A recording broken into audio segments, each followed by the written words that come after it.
Hi, my name is Nancy Love, and I'm making a video about the science fiction realm I have been creating uh, in the service of a book and a screenplay, hopefully to a movie coming soon to a planet near you. This is the emblem I wear every day to remind me of Ashanti Love, Silver Bell Samantha Love, Starlight Zen Star Love, Bhakti Yogini Love, and Golden Akasha Love. Justice for the cats of love. Justice, I say, and now. I created a fictional realm that is based, and I'm sure a lot of you will recognize so many similarities to your own reality that we have here on Earth that deals with a situation in which people get brought in. People get brought in by rock stars. They go to Grateful Dead concerts, or they go to hear Todd Rundgren, or they go to an Eagles concert, or whatever. And somewhere during that process, they also go to places like work, church, homeless shelters. They go. They can go. This can happen to anyone at any time, at any place. But there will be something called the bringing in ceremony, during which they're asked a lot of questions like, would you marry Chuck Connors to save his life? Or would you, kill your brother to save your own? Or something of that nature. And almost everybody you know is there. They're usually wearing those masks, the masks that cover the face, primarily just the eyes, the face, and costume balls. And what happens when the people get brought in, and it's essentially the mafia or the military or the government, depending on where you live, or your church or your, school. It can happen at Yale. It happens particularly in our fictional realm for rich kids who try to get into the Skull and Bones organization. And it can happen in Congress. It can happen in state congresses. And it happens all over, and it's slime. It is vile. In our fictional realm, and yes, all this is copyrighted, and I am producing the works myself. So if you try to steal my ideas, bad on you, because I will come after you legally and every gun blazing. Here we got my Justice for the Cats of Love thing, and that comes into play because of what I'm about to say. Unanimity, a return to innocence. Unanimity in the fictional realm means that everybody who the mafia or the slime balls try to, it's basically evil. Okay, it's Satan. It's just basically evil. Everyone that the darkness tries to recruit for itself, because after all, the darkness is lonely and it hates to be alone. So it wants so much to see the light join it, because after all, the light is so very bright. Darkness wants company. Misery loves company and is very, very jealous of the good. Those who succumb to evil can't quite figure out how anybody remains good.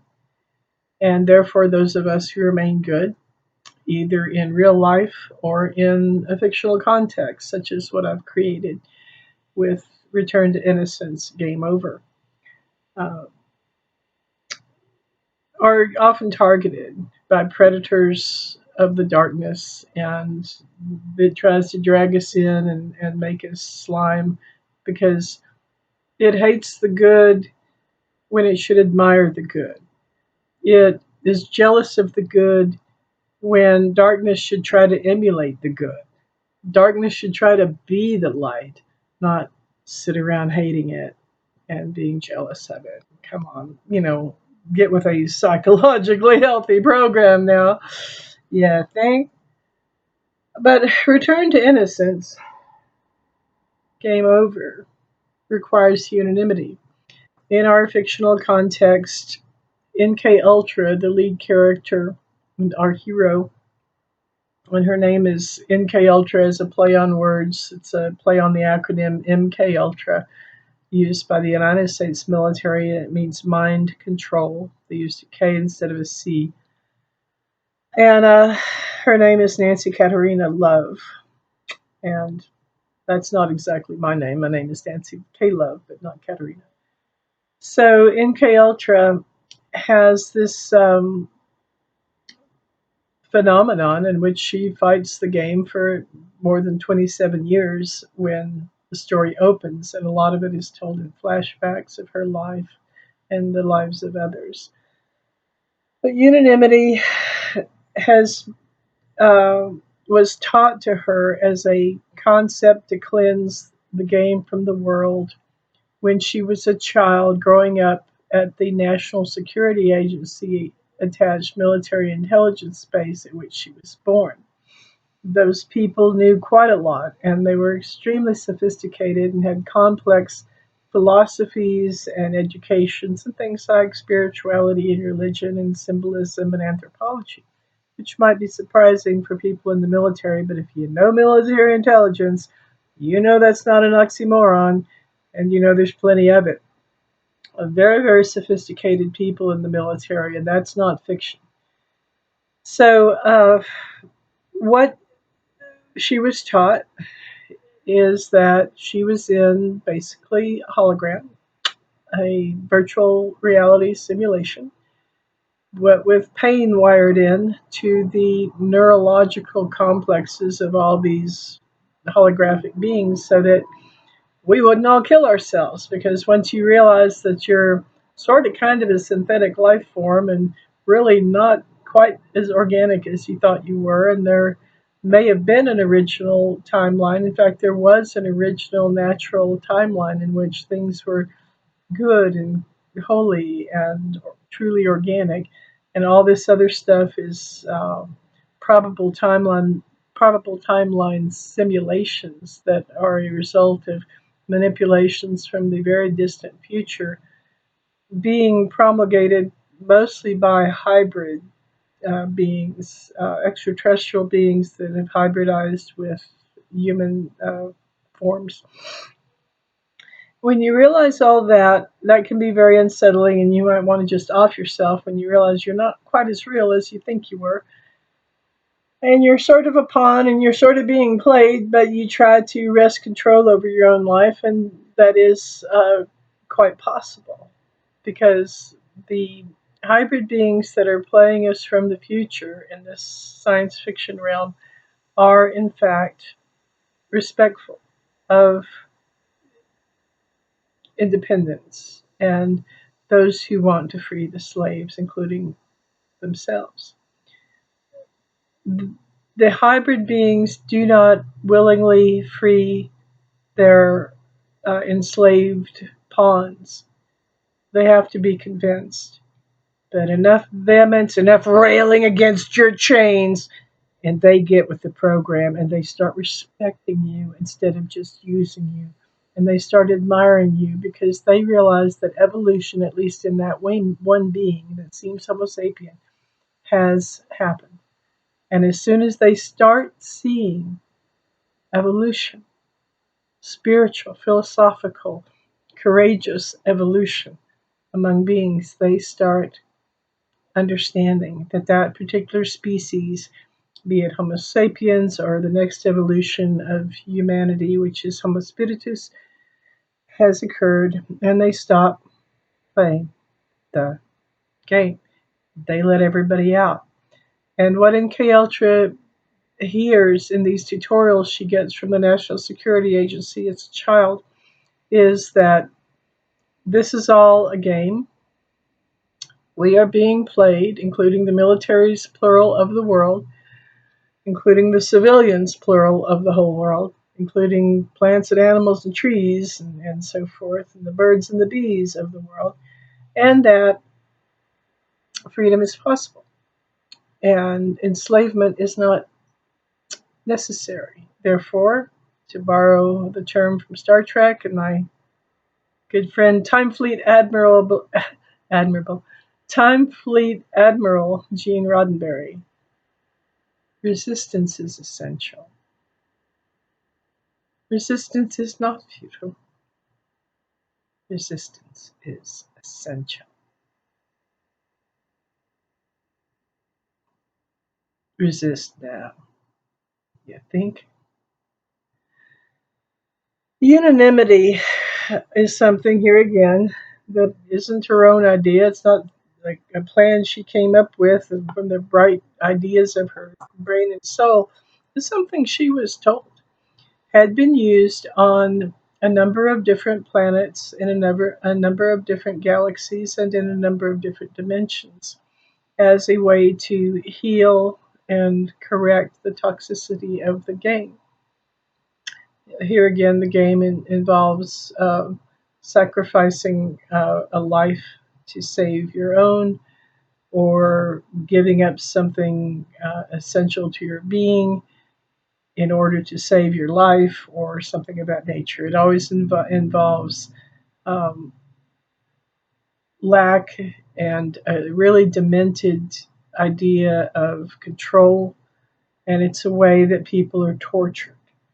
It's a way to keep people tortured and in pain and in fear. And people who are tortured and in pain and afraid are more likely to be compliant and controllable than those of us who are free and innocent and not enslaved. So NK Ultra hears, when she's growing up as a kid, from high level military intelligence professionals and people in federal agencies that um, call these lessons tutorials, that the game is a computer virus. That, yeah, these are all holograms, these probable timelines, but that only certain ones are infected by a computer virus that kind of floats around galaxies similar to the Borg and tries to absorb and control consciousness. That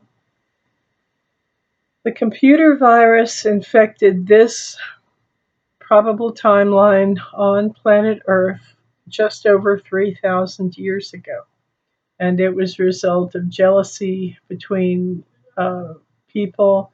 It was a result of competitiveness and sexual greed, otherwise known as lust.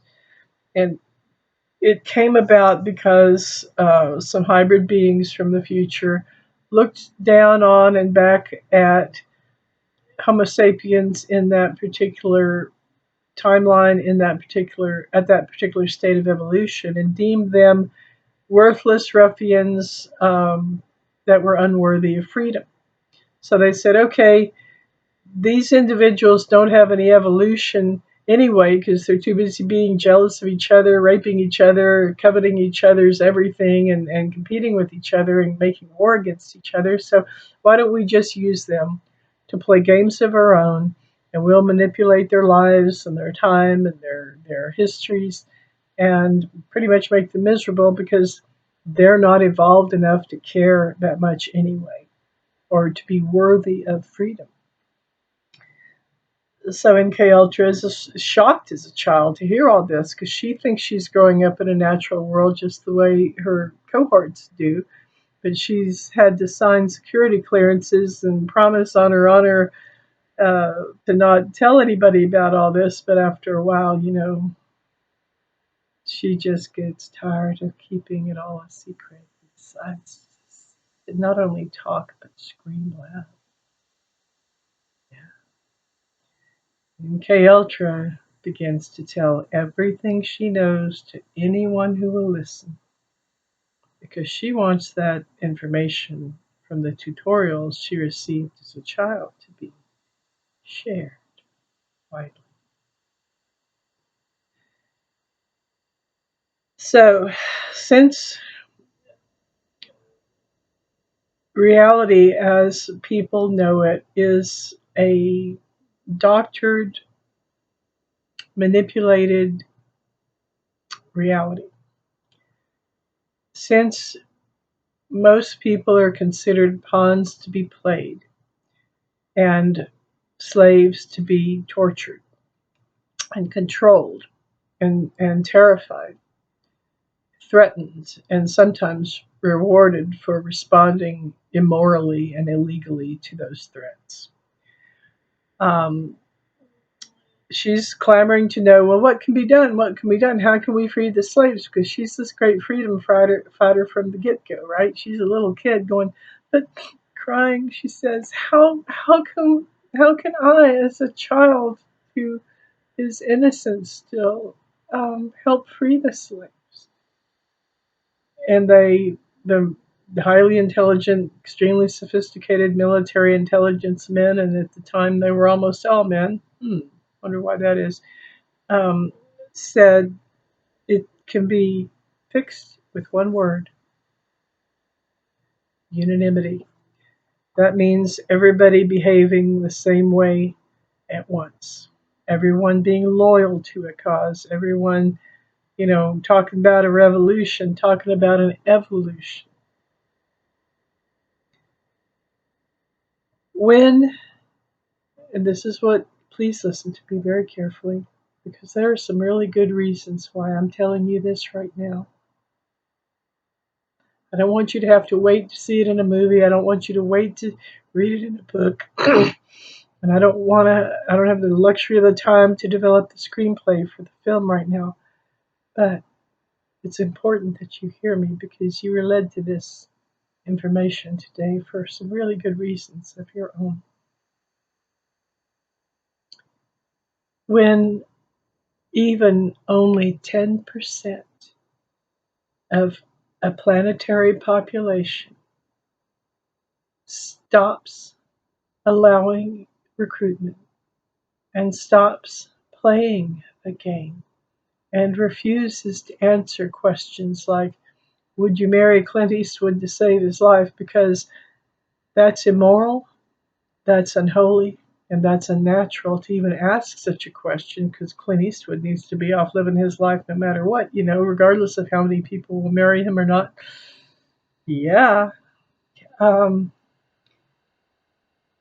Then the hybrid species, plural, from the future, who are looking back through time and playing this just like, you play cards in a casino or play a video game, realize that the species has evolved to the point where it is sentient, truly sentient, of courage and heroism and love, compassion, morality, and decency.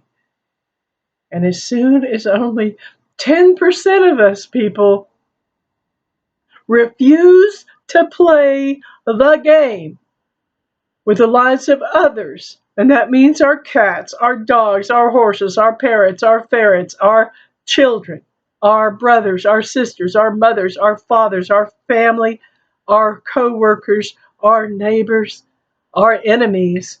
As soon as we start refusing to play the game with anyone's life, including our own, then and only then do the so-called advanced beings, they were all that advanced, they wouldn't be going around enslaving others now, would they? Then and only then do these beings determine that enough evolution has occurred across enough of a population on a specific planet in a particular timeline, and they set everyone free.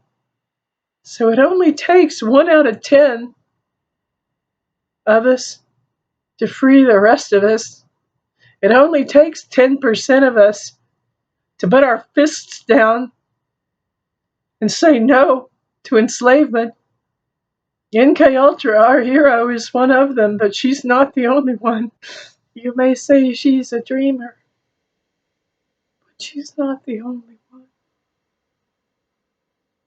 It is so important that you realize the reality basis of lots of what purports to be science fiction. And it is so critical that you hear me now. People, it only takes 10% of a population on any planet in any timeline to free everyone from the game. So, there's my return to innocence game over tutorial for the afternoon. Free the slaves, including